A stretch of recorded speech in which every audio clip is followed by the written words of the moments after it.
una esperanza viva, regeneración, renovación por el Espíritu. Todas esas palabras, todas esas expresiones describen lo que Dios ha puesto, el anuncio que Dios ha puesto en nuestras manos como creyentes, el Evangelio de Dios a nosotros. ¿Y por qué a través del Evangelio? ¿Por qué Dios decide salvar al hombre a través del anuncio del Evangelio? Dice la palabra que los pensamientos de Dios son más altos que los pensamientos del hombre. Nosotros hubiéramos buscado otra estrategia, otro método, pero nuestro Dios es especial. Él tiene unas estrategias y unos métodos que no podemos comprender. Y Pablo, obviamente, así lo plasma en Primera de Corintios. Cuando usted va a Primera de Corintios, versículo 21 al 24, dice: pues ya que en la sabiduría de Dios, el mundo no conoció a Dios mediante la sabiduría, agradó a Dios, o sea, le plugo a Dios salvar a los creyentes por la locura de la predicación.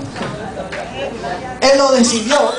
Es por la locura de la predicación que Dios ha decidido salvar al hombre. ¿Y lo ha puesto qué? Lo ha puesto en las manos de nosotros mismos, ¿verdad? La locura de la predicación. Y Pablo dice, pues dice aquí, porque los judíos piden señales y los griegos buscan sabiduría. Pero nosotros predicamos a Cristo crucificado, para los judíos ciertamente tropezaderos y para los griegos locura, ¿verdad? Pero para los que son llamados, Cristo es que poder de Dios, sabiduría de Dios. Para algunos que buscan señales es tropezadero, para otros que buscan sabiduría es locura, pero para nosotros es que poder de Dios, sabiduría de Dios. Sabiduría de Dios. ¿Por qué? Porque la palabra de la cruz es locura a los que se pierden, pero a los que se salvan, eso es a nosotros, es poder de Dios. Mire, Pablo era un hombre enseñado en la ley. Dice que fue levantado, enseñado bajo los pies de Gamaliel, y tenía mucha sabiduría. Ese hombre estaba bragado, como decimos nosotros. Estaba bragado a los pies de Gamaliel. Fariseo de fariseos, decía él. Pero una vez fue a Atenas a predicar el Evangelio y trató de utilizar su oratoria y su sabiduría farisaica para convencer a los filósofos atenienses allá del Evangelio. Y cuando fui predicó, parece que no le fue muy bien a Pablo. Y de su regreso a Atenas hacia Corintio, ¿qué dice Pablo?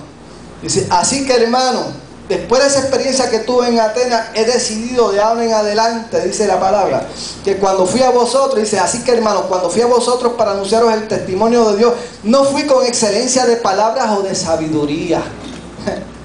Dice aquí, pues me propuse no saber entre vosotros cosa alguna, sino a Jesucristo y a este crucificado. Oiga, ese mensaje sencillo, que a veces a nosotros nos parece que es un mensaje trillado, ese es el mensaje que Dios quiere que tú y que yo prediquemos. Amén. Jesucristo y a este crucificado.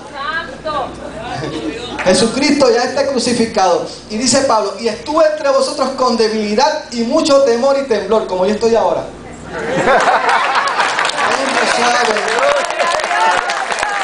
Ustedes no saben lo que vamos a ver. Con mucho temor y temblor.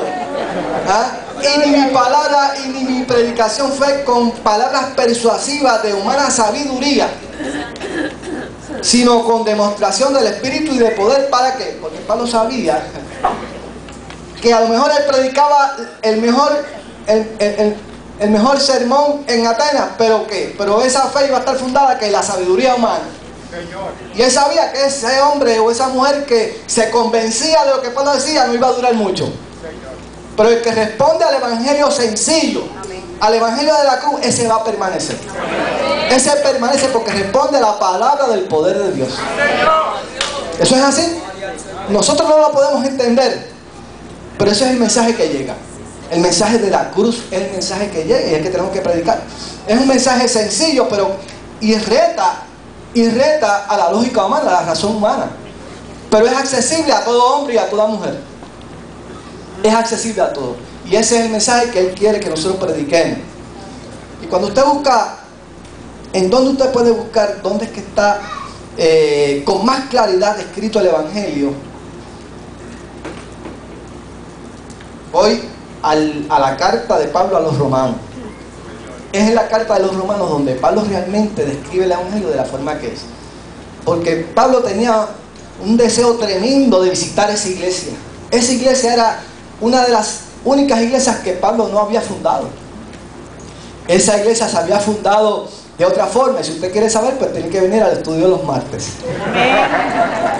Los que vienen al estudio de los martes saben y explicamos cómo fue que se levantó esa iglesia. Esa iglesia no la había fundado Pablo. Pero Pablo tenía un deseo, ya Pablo había llenado a Asia Menor de todo el evangelio, y solamente le faltaba la capital del imperio. Nada más y nada menos que la capital del imperio, donde convergían el poder.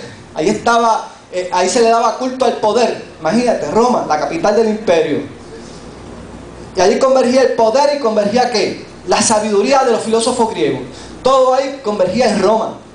Ahí estaba el ejército más poderoso de ese momento, el ejército de Roma, que subyugaba a toda nación. No había quien se opusiera al ejército de Roma.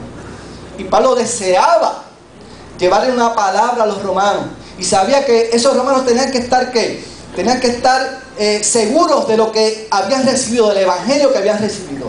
Y Pablo se propone a través de esta carta describirles a los romanos lo poderoso que es el evangelio, lo poderoso que es la palabra del Señor. Y dice aquí Pablo en el primer capítulo, en el